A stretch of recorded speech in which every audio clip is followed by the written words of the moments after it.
Toi qui cherches Dieu dans les montagnes, toi qui cherches Dieu dans les nuits de prière, tu n'arrêtes pas de chercher Dieu dans des salons d'adoration. Laisse-moi te dire que Dieu te payera. Oh, tu ne m'as pas compris. Dieu te payera. Tôt ou tard, le Seigneur va te récompenser. Je vais dire à quelqu'un que Mahomi est Futaka. Ah, Tolo la c'est Futaka. Je sais qu'il y a oh Marabachata la basikete la basite les paliadoga. Je dis à quelqu'un, il y a des choses qu'on n'obtient que dans la prière. Ah, si tu oh Marabakasita, il y a des choses qu'on n'obtient que dans la prière. Pose la question à Anne. Anne va te dire que j'obtiens ça moins dans la prière. Il y a des choses qu'on n'obtient que dans la prière. Je vais dire à quelqu'un, toi qui cherches Dieu, tu trouveras la chose auquel tu cherches. Ah, Yaba, ça va Yaba. Et j'ai quelqu'un qui va monter en esprit. Monte encore en esprit. Si tu pries alors, tu peux le faire. Rabasato kere pasia palia dapa. Et la souveraineté. Les canaux sous palia dapa. J'ai besoin de là où tu es, que tu te défies toi-même. Ici dans le livre des Corinthiens, celui qui parle en langue, c'est lui lui-même. Oh la bachata. Il y a des prières qu'on fait où on n'a pas besoin que nos voisins nous écoutent. Écoute-moi, je vais te dire une chose. J'ai besoin que tu pries, mais que tu t'édifies toi-même. L'apôtre Paul dit dans le livre des Corinthiens, celui qui prie en langue s'édifie lui-même. Je vais dire à quelqu'un, il y a des prières que tu as besoin de faire, tu n'as pas besoin que ton voisin écoute. Il y a des choses que tu as besoin de dire à Dieu où tu n'as pas besoin que qui que ce soit l'écoute. Tu as besoin que de le partager toi et Dieu. Est-ce que tu peux élever le ton? Est-ce que tu peux prier de là où tu es? Ne cherche pas que ton voisin t'écoute. Parle à Dieu, parle bizarrement à l'Éternel. Ma balia sous balia. Balia, balia, sopateleba. La prince de navigable. Et puis qu'à tout libéraza. Sopalia lo sopra. Hey, Mahomi. Malo sopa. Mamolia sopalia. Hey, Chaka. Balia sopra de les gars. Hey, Mahomi Yesu. Mali soubelia. C'est dans quelqu'un, Dieu est capable de changer ta situation dans sa présence. Parle-lui de ce que tu fais.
Sabera mayo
kaka koluka yo Yawera ngayo Yawera ngayo Babutuna zamba kaka koluka yo Yawera ngayo Oh Yawera ngayo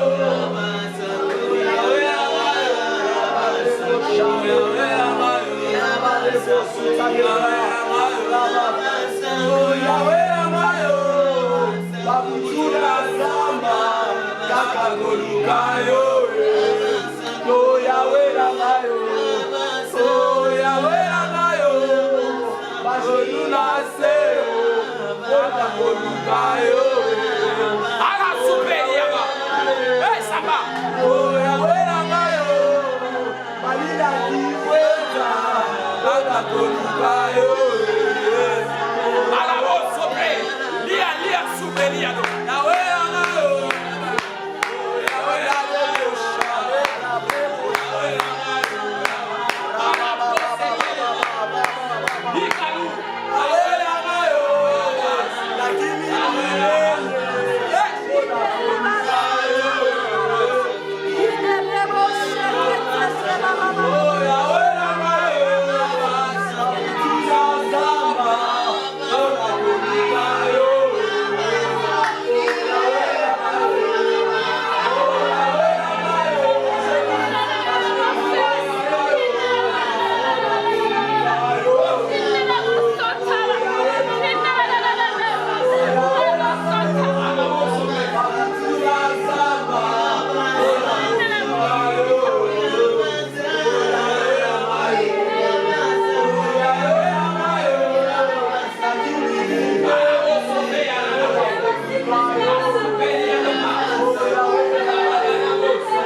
Tu vas ouvrir le ciel avec moi ce matin.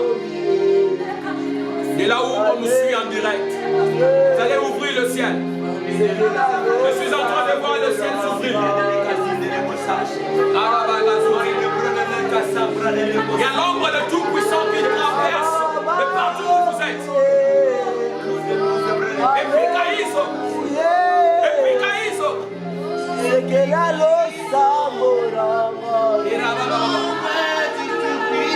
Demande au Saint-Esprit de prouver dans ta vie. Demande au Saint-Esprit. Et pas la soudée. Que le ciel s'ouvre. Dans ta vie, dans ta famille. Que le ciel s'ouvre. Dans tes projets. Que le ciel s'ouvre. De partout où tu es. Que le ciel s'ouvre.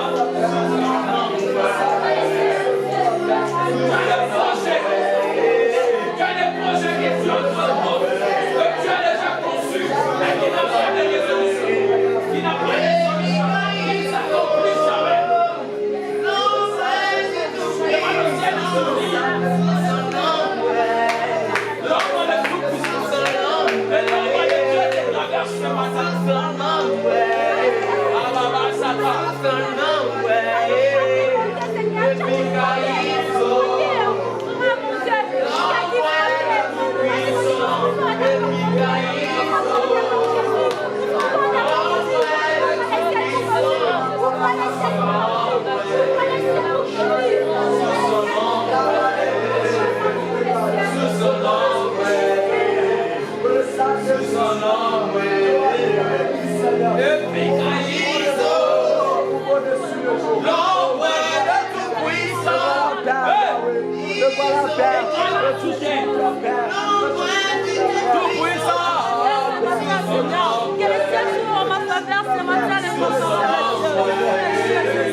Dans ton service, je vais œuvrer, Père.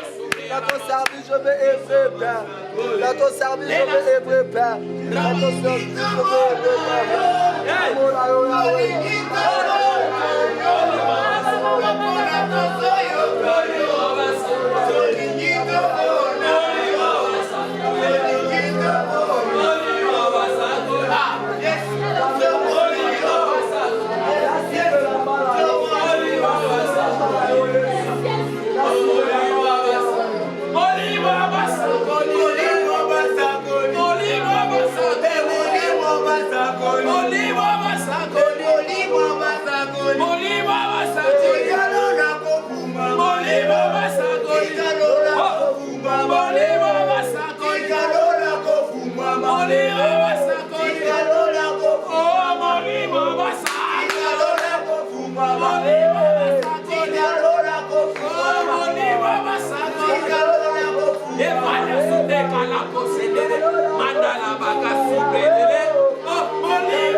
natonga na maomi lelo natonga na baprofonde Yesu natonga Yesu baluka kayo natonga Yesu baluka kayo natonga Yesu baluka kayo natonga Yesu baluka kayo natonga Yesu baluka kayo natonga Yesu baluka kayo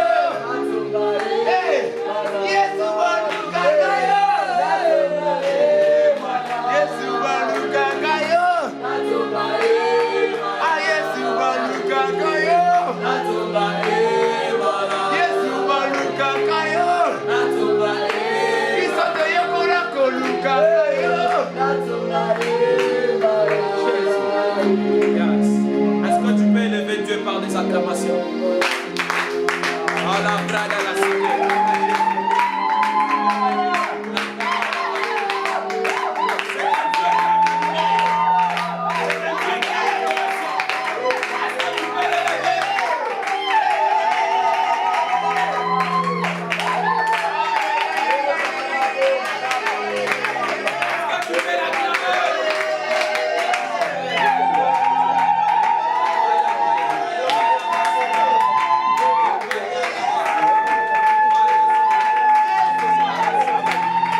avec moi au salon d'adoration verra la main de Dieu.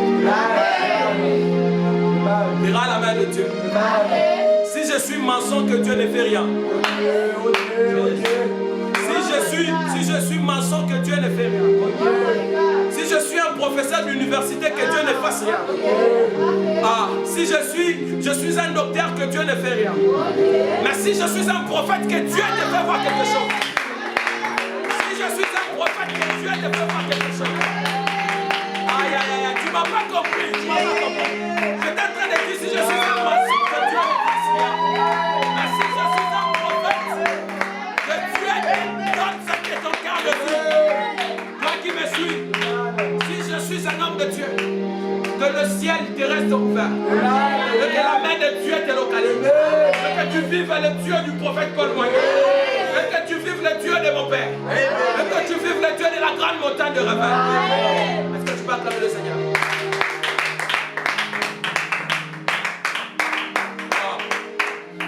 Wow, gloire au Seigneur. Alléluia. Au salon d'adoration, nous adorons, nous prions, nous prophétisons et nous prêchons. Amen. J'aimerais prendre quelques minutes pour l'exhortation. Alors je demande à ce que tout cela, tout celui qui nous suit en direct peut justement partager le lien. Partage le lien. Je serai très courte, mais j'aimerais que tu bénéficies de quelque chose. Karabashata la paz. Et Kalazure à la face, Kori de Pau. Prendre conscience de la mission que Dieu nous a confiée. J'aime beaucoup ce terme. Alléluia. J'aime beaucoup ce terme. Prendre conscience de la mission que Dieu nous a confiée. Vous savez pourquoi j'aime ce terme? C'est parce que c'est un grand terme, surtout dans cette génération. Nous traversons une période très difficile.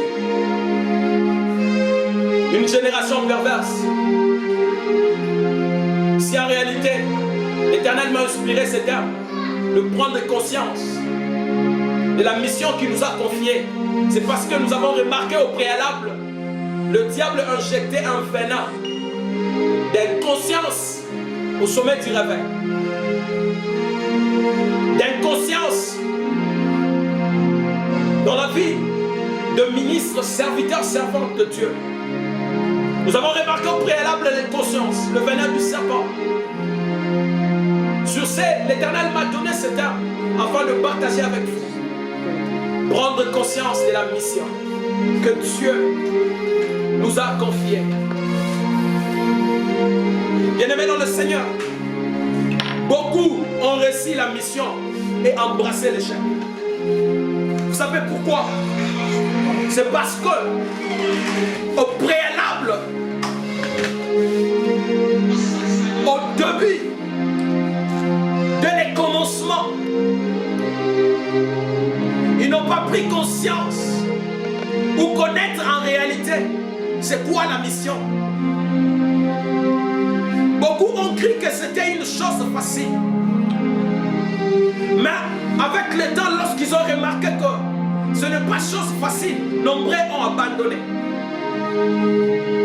J'aimerais dire à quelqu'un, servir Dieu, ce n'est pas un privilège, mais c'est une responsabilité. Alléluia. Servir Dieu, ce n'est pas un privilège, mais c'est une responsabilité. Beaucoup ont cru que c'était un privilège. Voilà pourquoi ils ont embrassé le chemin. Voilà pourquoi nombreux se sont lancés pour ne pas arriver à la destination. À cause de l'inconscience sur la charge qui n'est pas une charge facile, qui est une lourde charge. La Bible dit, dans le livre de Osée chapitre 4, le verset 6, la Bible dit, mon peuple périt parce qu'il manque la connaissance. Mon peuple est détruit connaissance. La manque de connaissance sur la mission que Dieu nous confie amène beaucoup dans la ruine. Est-ce que je parle à quelqu'un? Amen. La manque de connaissance sur la mission, sur la charge que Dieu nous a confiée a mené beaucoup et beaucoup dans la ruine. Voilà pourquoi la première des choses à faire, c'est se poser des questions sur la mission. C'est quoi tout d'abord la mission? C'est quoi la mission? Bien sûr, l'Éternel nous a appelés, mais oui, mais c'est quoi la mission? Je me dire à quelqu'un, la mission par sa définition, c'est la charge qu'on donne à quelqu'un avec plein pouvoir pour faire quelque chose. C'est la charge qu'on donne à quelqu'un avec plein pouvoir pour faire quelque chose. Je me dire à quelqu'un, tu as la charge de ta génération. Non, tu ne m'as pas compris, Prince. Tu as la charge de ta génération. Amen. Tu as la charge de ta génération. C'est la charge, la mission, c'est la charge.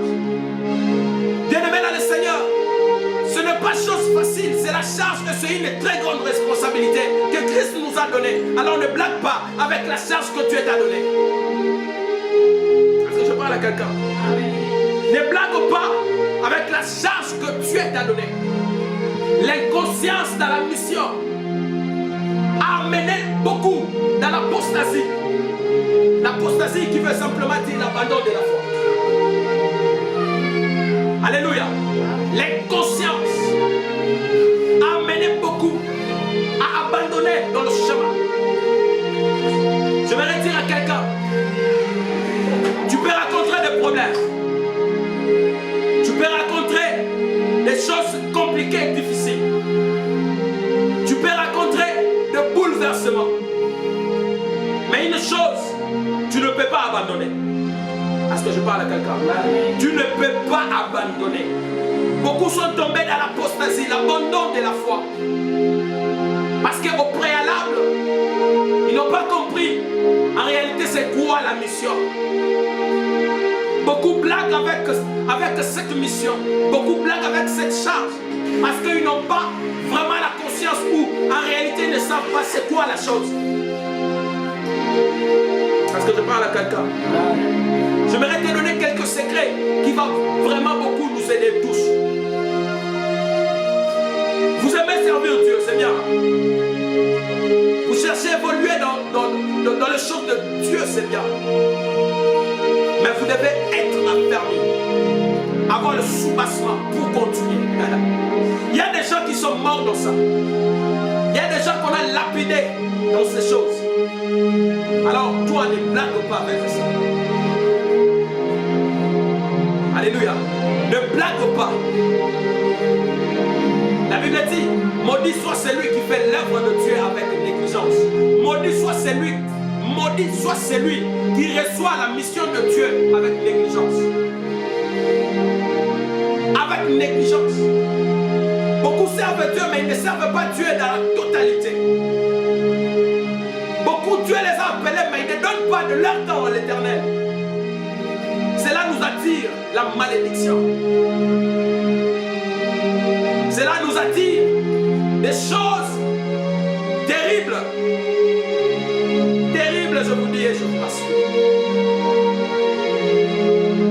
Moi j'ai toujours dit que lorsque tu ne te sens pas prêt à avancer dans ça, laisse. Attends, lorsque tu trouveras le temps, ou soit lorsque tu trouveras que tu es prêt ou prête à servir le Seigneur, c'est alors que tu donneras de tout ton temps. Est-ce que je parle à quelqu'un? Est-ce que je parle à quelqu'un? Je vais te donner quelques secrets. Ça va beaucoup t'aider. Le premier secret, n'abandonne pas la mission qui t'a été confiée parce que tu rencontres les obstacles. Parce que les choses ne marchent pas. Mais au contraire, faites connaître à l'Éternel ces choses. Pourquoi? Parce que ce n'est pas toi n'est pas toi en réalité qui a cherché la vision. La Bible dit c'est Dieu qui donne la vision. Et lorsque Dieu te donne la vision, toi occupe-toi de la vision que Dieu t'a donnée. Et l'Éternel s'occupera de la provision de sa vision. Est-ce que je parle à quelqu'un? Alléluia. Une vision sans provision n'est pas au préalable vision de Dieu. Une vision sans provision n'est pas au préalable vision de Dieu. Lorsque Dieu donne la vision, il donne aussi la provision. Lorsque les choses te compliquent dans la vision, retourne auprès du porteur, au visionnaire de sa vision, à la personne qui donne la vision. Voilà pourquoi l'apôtre Paul dit dans le livre des Philippiens, Philippiens chapitre 4, le verset 6. Ne vous inquiétez de rien, mais en tout temps, je répète, ne vous inquiétez de rien, mais en toute chose, faites connaître vos besoins à l'Éternel, à Dieu par de prières et de supplications. Lorsque les choses ne marchent pas, n'abandonne pas, mais faites-les connaître à Dieu par de prières. Alléluia. Lorsque les choses te compliquent, n'abandonne pas. Retourne auprès de celui qui t'a donné la vision. Retourne auprès de celui qui t'a appelé. Je vous donne l'exemple avec Josué. Josué chapitre 1er. Après la mort de Moïse, la Bible déclare que l'Éternel nécessite qui? Josué. L'Éternel donne à Josué la mission, la charge. Lorsque Dieu a donné à Josué la charge, l'Éternel a donné aussi la provision de la mission qu'il avait donnée à Josué.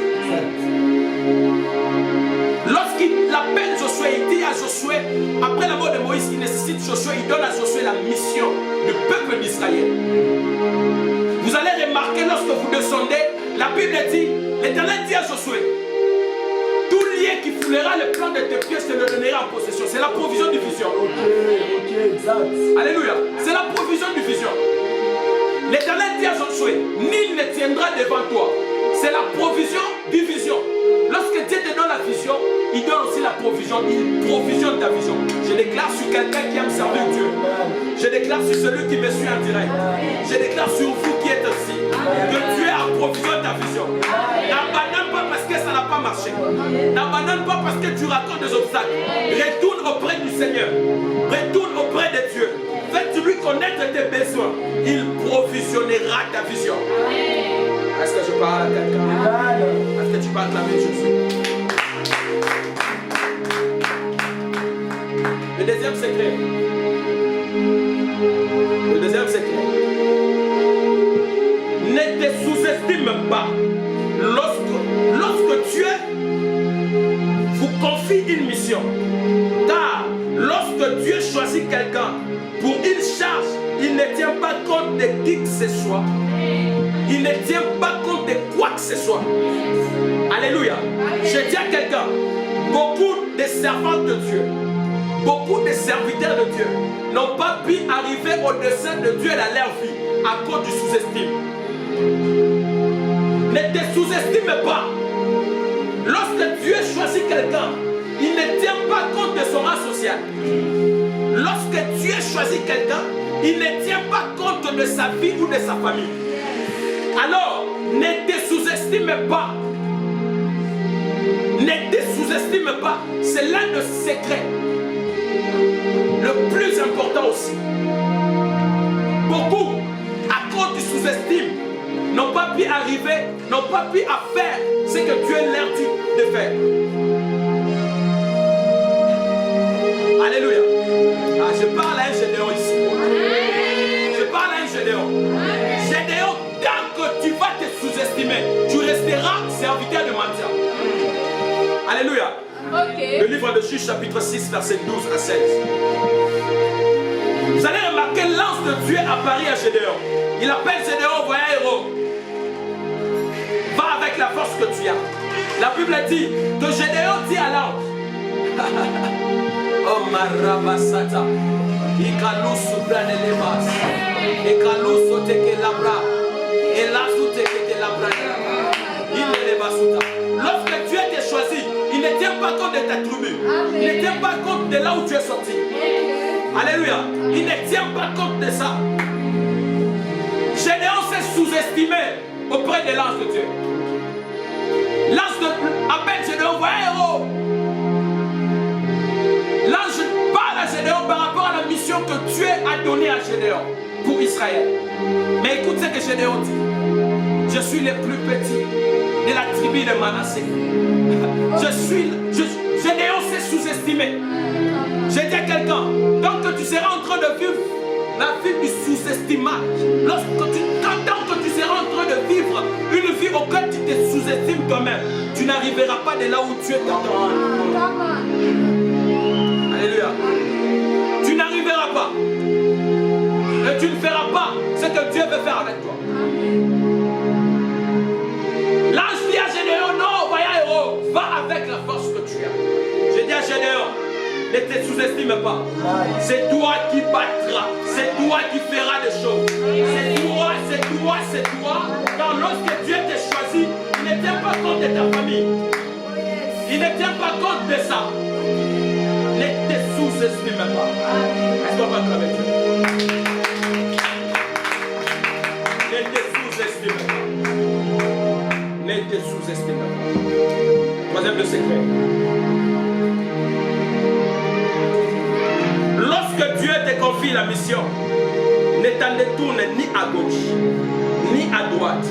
Parce que quand Dieu choisit pour la mission, le diable amène une proposition.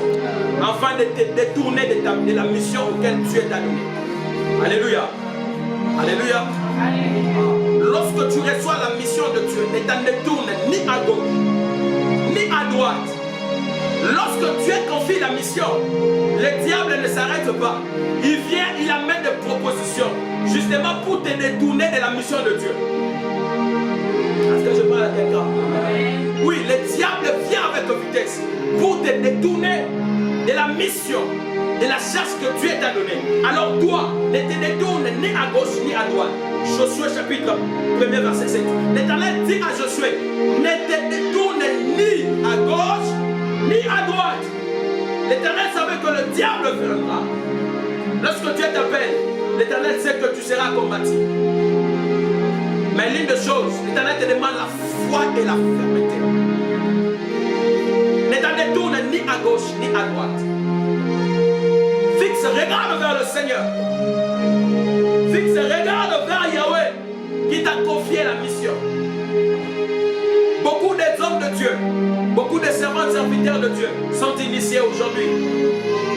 Pourquoi? Parce qu'ils ont reçu la vraie mission de Dieu, mais le diable nous a amené la proposition.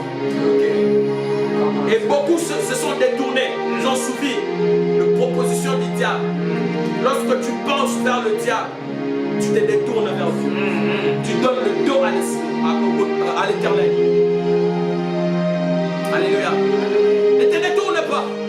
Que personne ne vienne te parler de quelqu'un d'autre à part Jésus-Christ de Nazareth. Est-ce que je parle à quelqu'un? Que personne ne vienne t'intoxiquer de quelqu'un d'autre à part Jésus-Christ de Nazareth. La Bible dit qu'il est le même hier, aujourd'hui, éternellement. Le Dieu qui a marché avec nos pères, c'est le même Dieu qui marche avec nous. Est-ce que je parle à quelqu'un? Je m'en vais rapidement. Il nous reste quelques minutes. Le quatrième secret qui pourra t'aider, c'est l'obéissance à la voix de l'Éternel. Je vais dire à quelqu'un, l'obéissance à la voix de l'Éternel donne impact à la mission. Genèse chapitre 12. Je vais dire à quelqu'un, c'est l'obéissance qui a fait d'Abraham le père de multitude. C'est l'obéissance à la voix de Dieu qui a donné impact dans la vie d'Abraham. Dans Genèse chapitre 12, vous allez voir, la Bible parle d'Abraham à Mésopotamie. Abraham dans la maison de son père. La Bible dit, l'Éternel dit à Abraham, sors de la maison de ton père, de ta patrie. Va dans le pays auquel je te montrerai. La Bible dit, Abraham obéit comme l'Éternel le lui avait dit. C'est cette obéissance qui a donné impact dans la vie d'Abraham. Lorsque l'Éternel te confie une mission, fixe et regarde qu'à l'Éternel du seul. Et obéis qu'à la voix de Dieu seul. Beaucoup ont échoué parce qu'ils ont donné oreille aux personnes. Ils ont donné, ils ont fixé regard. Ils ont donné de leur attention aux hommes mortels. Au lieu de tourner regard fixé vers le Seigneur. Lorsque Dieu te confie une mission, fixe l'œil qu'à lui et oreille qu'à lui. Donc, tu écouteras les hommes que Dieu, l'Éternel va te tourner le dos. L'obéissance à la voix de Dieu, c'est l'une des choses très capitales. L'Éternel Dieu a rejeté beaucoup de personnages que vous connaissez dans la Bible à cause de manque d'écoute. L'écoute, c'est la porte du ciel. Est-ce que je parle à quelqu'un? La Bible nous parle de la femme de perte de sang. Cette femme de perte de sang au préalable n'avait pas encore vu Jésus. Mais cette femme au préalable, elle a entendu parler de Jésus. La foi vient de ce qu'on entend. Lorsque tu donnes les oreilles à l'Éternel, l'Éternel ouvrira ta vie et ta destinée. L'Éternel ouvrira ta vie, ta destinée. Mais je ne peux pas m'arrêter que par le secret.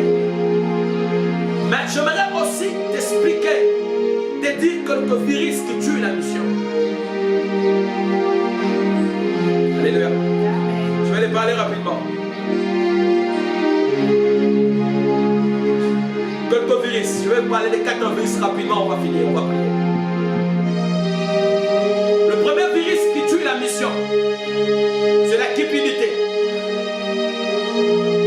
Nous sommes dans une génération où le diable travaille dans la vie de beaucoup de serviteurs servants de Dieu pour tuer leur mission par l'esprit de Géasi. L'esprit de Géasi, c'est l'esprit de la cupidité. Je suis dans le livre des Rois, chapitre 5, verset 20. Vous connaissez l'histoire de Naaman. Vous connaissez l'histoire du prophète Élisée. Vous connaissez toute cette histoire. J'aimerais aller très rapidement. Alors que Naaman est allé voir le prophète pour le guérir de sa lèpre, la Bible dit, lorsque Naaman est arrivé, le prophète avait reçu l'instruction divine. L'Éternel n'avait pas dit au prophète de prendre quoi que ce soit auprès de Naaman. Mais l'Éternel avait convaincu au prophète de la guérison de Naaman. Est-ce que vous me comprenez? L'Éternel n'avait pas autorisé au prophète Élisée de prendre quoi que ce soit de Naaman. Lorsque Naaman est venu, le prophète a donné les instructions divines par rapport à sa guérison. La Bible dit que Naaman a fait ce que le prophète avait dit plutôt. Il est allé se jeter au Jourdain 7 fois. Et lorsqu'il a fini à faire ce que l'homme de Dieu a dit, la Bible dit que cet homme a trouvé guérison de sa lèpre. Et après ça, il retourne auprès du prophète Élisée, après avoir été guéri de sa lèpre.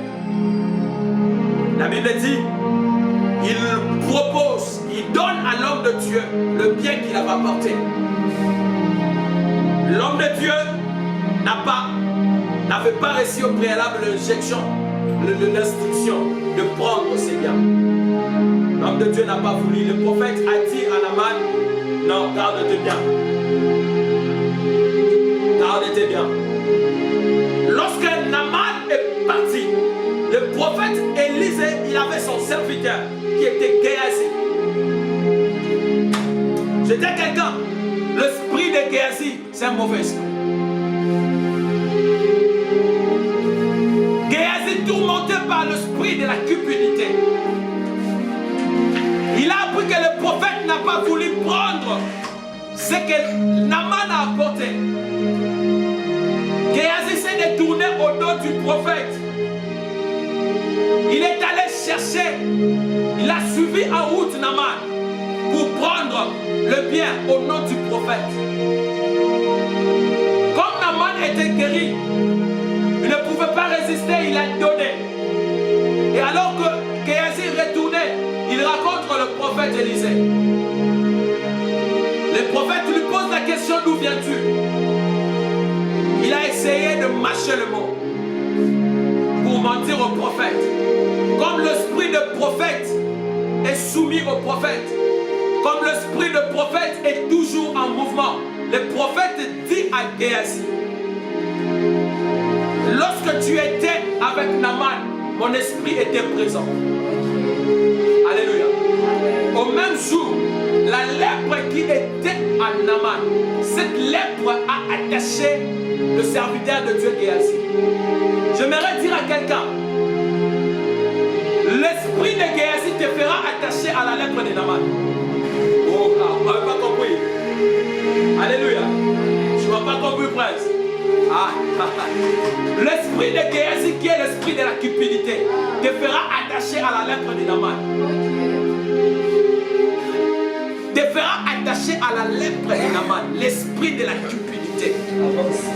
La cupidité a tué beaucoup de missions, beaucoup de visions. Naaman, à cause de la cupidité, il est allé s'attacher à la lèpre de Naaman. La lèpre de Naaman, Naaman était lépreux. L'Éternel l'a guéri. Lorsque Naaman est allé prendre les choses, le bien que le prophète avait refusé, la lèpre de Naaman, qui était restée au Jourdain, a attaché Géasi. L'esprit de Géasi te fera attacher à la lèpre de Naaman. Fais attention, serviteur, servant de Dieu. La cupidité est l'arme lourde que le diable utilise dans cette génération pour tuer des visions, des vies, pour tuer des dons de grâce. Tu peux avoir la grâce de Dieu, tu as l'onction de Dieu, et le diable projette le venin du serpent qui est la cupidité, et cela tue ta vision. Tu comprends ça? Est-ce qu'on va calmer, Seigneur?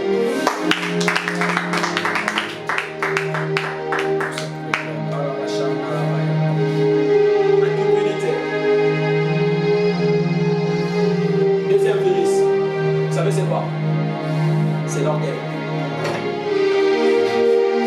C'est l'orgueil.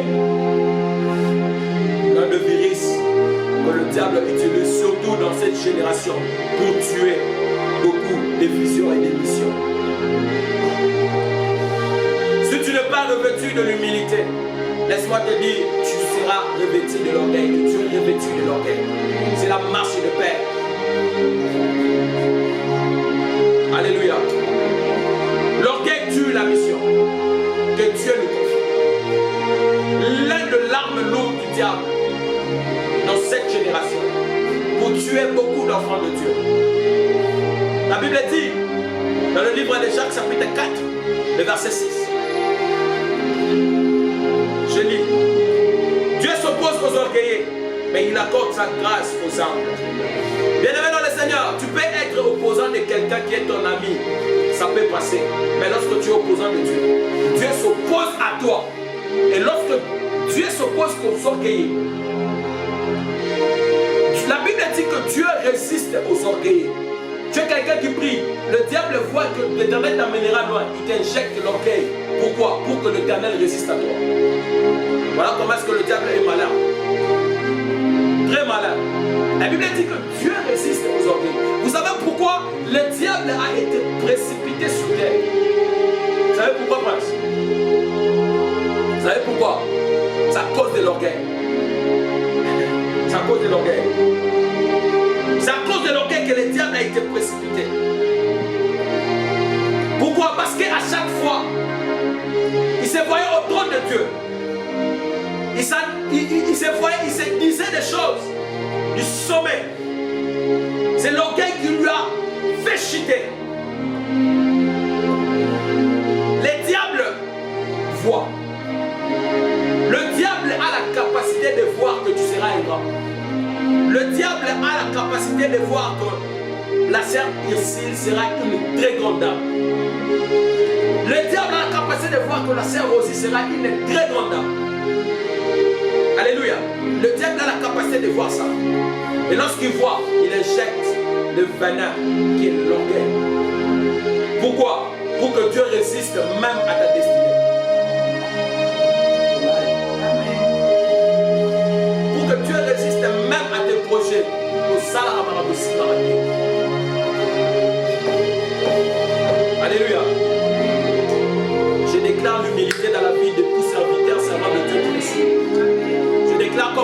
que l'Éternel te donne l'humilité. Une dimension où tu commenceras à voir tout le monde plus que toi. Une dimension où tu commenceras à t'humilier. Afin d'attirer la gloire de Dieu. L'humilité attire la gloire de Dieu. L'humilité ouvre la porte de destinée. Je déclare que Dieu te donne l'humilité. Et l'Éternel te rescapé de l'orgueil. L'orgueil, ce n'est pas de Dieu, c'est du diable. La Bible dit, tout ce que mon Père n'a pas semé sera déraciné. Dieu n'a jamais semé l'orgueil, c'est le diable. Alors moi, je déracine comme prophète au nom de Jésus. Je déracine comme prophète au nom de Jésus dans ta vie. Que l'Éternel implante l'humilité. Aïe, aïe, aïe. L'humilité sont des graines d'élévation. Est-ce que je parle à quelqu'un? L'humilité, c'est la graine la plus importante de l'élévation. Lorsque tu as l'humilité, tu as les graines qui poussera le fruit de l'élévation de Dieu. Alléluia. L'humilité, c'est l'assiette de Dieu. La Bible dit, il fait grâce aux humbles. Ce sont des choses qu'on doit prêcher à la grande montagne de Ravel. Ce sont des choses qu'on doit parler partout. L'humilité précède la gloire. Lorsque tu es humble, tu seras rescapé des comparaisons inutiles. Parce que tu veux être comme un tel, parce que tu veux faire comme un tel, parce que toi tu veux apparaître comme un tel. C'est là que pousse à la magie, à la prostitution. Je dis à quelqu'un, l'humilité t'amènera loin. Et l'humilité ouvrira tes portes de destinée. L'humilité, c'est la clé du ciel. L'humilité, l'humilité. L'humilité. Alléluia.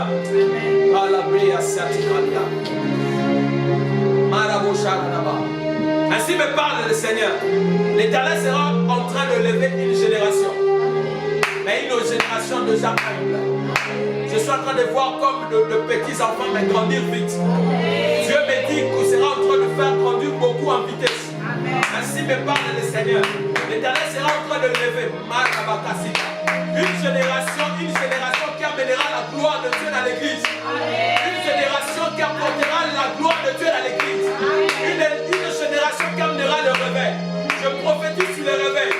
Je prophétise pour ce pays. Que l'Éternel élève des gens qui vont amener la sincérité dans la nation. Les gens qui vont amener la vérité dans la nation. Les gens qui vont amener la vérité au pays.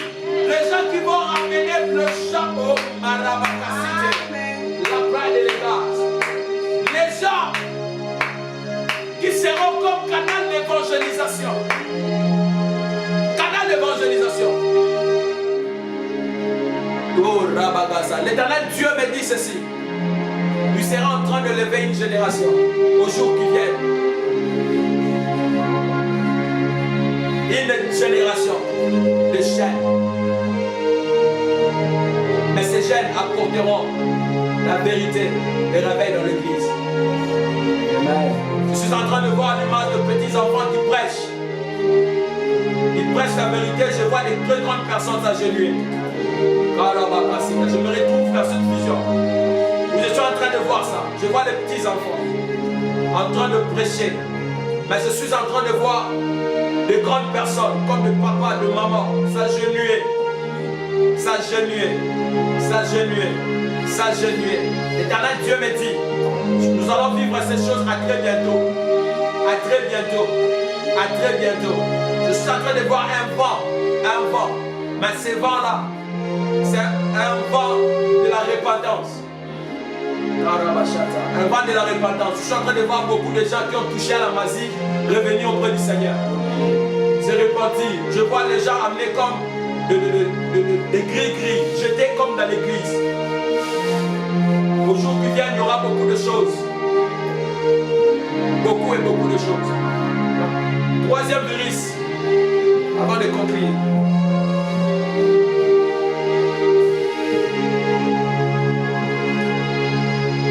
Lorsque nous prêchons sur nous-mêmes. Alléluia. Lorsqu'on prêche, on se prêche ici. Troisième virus. Wow. C'est l'impudicité. Vous savez, l'impudicité, c'est l'un de péchés j'ai dit très grave. Il n'y a pas le plus petit et le plus grand péché dans la Bible. Mais moi, des fois, je dis que, là, je dis que c'est moi qui dis. Des fois, je dis que l'impudicité est l'un des plus grands péchés. Vous savez pourquoi? Un point. Vous savez pourquoi? Parce que l'impudicité joue des rôles dans la vie d'une personne. 1 Corinthiens, chapitre 6, versets 18 à 19. Ouais, tu peux lire à haute voix. 1 Corinthiens 6, le verset 18. Ouais. J'ai lu au nom du Seigneur. Je serai pour vous un père, et vous serez pour moi des fils et des filles, dit le Seigneur Tout-Puissant. Parole du Seigneur. Alléluia. Je serai pour vous un père, et vous serez pour moi fils. L'apôtre Paul dit ceci: marchez selon l'esprit, vous n'accomplirez pas les désirs de la chair. Vous savez pourquoi? Parce que en réalité, la chair et l'esprit sont opposés. Lorsqu'on parle de la chair, on parle du diable. Et lorsqu'on parle de l'esprit, on parle de Dieu. La chair et l'esprit sont opposés comme la lumière et le ténèbre. Vous savez pourquoi? La lumière symbolise Christ. Et le ténèbre, c'est le diable. Et l'apôtre Paul dit: marchez selon l'esprit pour ne pas accomplir les désirs de la chair. Les désirs de la chair, c'est le désir du diable. Le désir de la chair, c'est l'impudicité. L'envie, toutes ces choses que l'apôtre Paul parle en Galates, je ne m'abuse pas. L'impudicité est l'une des larmes lourdes que le diable utilise dans cette génération pour ruiner les enfants de Dieu, pour ruiner le peuple de Dieu, le servant et serviteur de l'Éternel. L'impudicité. C'est pourquoi la Bible déclare: fuyez l'impudicité. La Bible nous demande de résister au diable, il fouillera loin de nous. Mais quand dans l'impudicité, la Bible dit: il faut faire quoi? Il faut fuir. Joseph, c'était quelqu'un de l'onction. Il avait l'onction de Dieu. Joseph est arrivé à une dimension même d'entrer dans le songe, à interpréter les songes. Tu as l'onction plus que Joseph. Tu résistes à l'impudicité, tu as l'onction plus que Joseph. Ne résistez pas. Joseph a fui. Il dit qu'ici, on ne parle pas en langue. Mais ici, il faut fuir. L'impudicité, c'est l'un des virus qui tue cette génération. Alléluia. L'impudicité, c'est l'une des choses qui tue cette génération. Je prophétise que l'Éternel élève une génération qui vont fuir l'impudicité. Une génération qui sera une génération sanctifiée, une génération de sanctification, une génération de purification, une génération de la sainteté. Sainteté. Où sont partis les frères qui fouillaient l'impudicité à l'époque avec le Bible dans les épaules comme ça, frère mon sang, tu vois? Où sont partis ces frères? Je déclare que le Seigneur Dieu suscite une génération qui vont craindre le Seigneur. Amen. La crainte de Dieu, c'est le commencement de la sagesse. Amen. Alléluia. Amen. Tu veux devenir Salomon. Tu veux devenir quelqu'un de sage. Tu veux devenir quelqu'un qui veut voir Dieu. Crains-lui.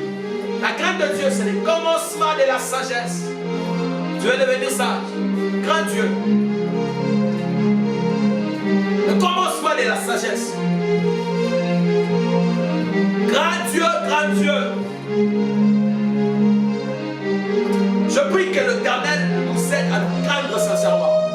Que l'Éternel nous aide à travailler avec crainte et tremblement. Oh, Shapaya et la bouche. Que l'Éternel nous aide à nous servir dans la vérité.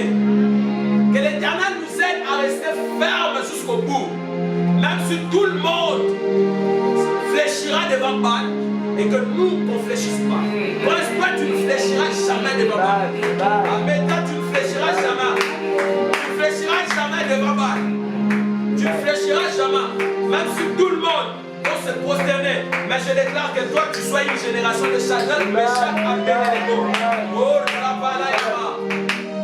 Je me sera une génération de Shadrach, Meshach, Abednego. Amen. pas fléchir devant le diable. Tu ne vas pas fléchir, tu ne vas pas fléchir. Tu ne vas pas fléchir. Karabashata. Tu ne vas pas fléchir. Jusqu'au bout de Kenata. Jusqu'au bout de Simba Kisike. Jusqu'au bout, nous allons marcher dans la vérité. Jusqu'au bout, nous allons servir Dieu.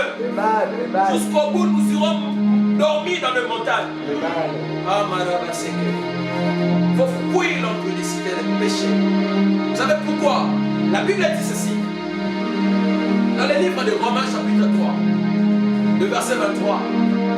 Car tous sont péchés et sont privés de la gloire de Dieu. La seule chose qui nous prive de la gloire de Dieu, c'est le péché. Car tous sont péchés. Romains chapitre 3, verset 23. Ils sont privés de la gloire de Dieu. Beaucoup sont privés de la gloire de Dieu à cause du péché.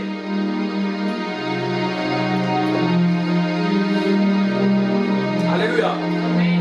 Tu peux tomber. L'Éternel te relève. Mais l'une des choses qu'on ne connaît pas, c'est qu'on perd lorsqu'on tombe. Ok. Ah, est-ce que tu parles à quelqu'un? Ok. Tu peux tomber, tu te relèves. L'Éternel te pardonne, tu continues le chemin. Mais l'une des choses qu'on ne tient pas compte, c'est ce qu'on perd lorsqu'on tombe. L'hypocrisie est l'un des virus très graves qui tue aussi la mission. On a des hommes de Dieu, des femmes de Dieu hypocrites. Tu es hypocrite. Tu deviens sœur, tu deviens frère que dans la présence de Dieu quand tu es à l'église. Mais ta vie de secret, comment est-ce que tu les vis? L'hypocrisie tue la mission de Dieu sur toi. Tue la mission de Dieu. Évitons d'être hypocrites, surtout devant le Seigneur. Sois ouvert et franc devant Dieu. Tu auras loi. Tu auras loi. Tu auras loi. La Bible dit, avoir noté la chose qui est dans l'œil de ton voisin, de ta voisine. Enlève d'abord ce qui est dans ton œil. C'est un enseignement. La Bible déclare que le voleur ne vient que pour détruire. Ce venin d'hypocrisie n'est pas venu pour t'amener loin dans l'élévation de la gloire, mais cela est venu pour te dégorger, pour te tuer et pour te détruire. Parole du Seigneur. Est-ce qu'on peut acclamer Dieu? Oh, est-ce qu'on peut acclamer Dieu?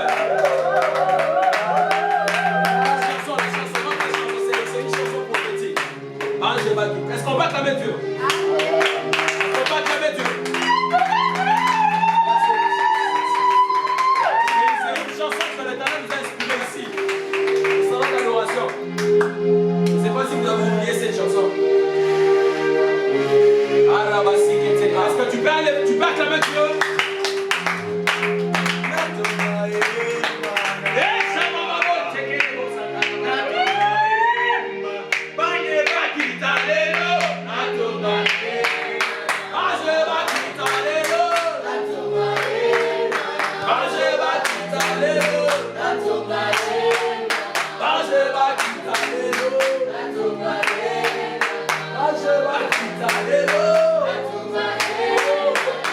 Bye.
Est-ce que tu peux parler en langue? Est-ce que tu peux parler en esprit?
Est-ce qu'on peut acclamer le Seigneur?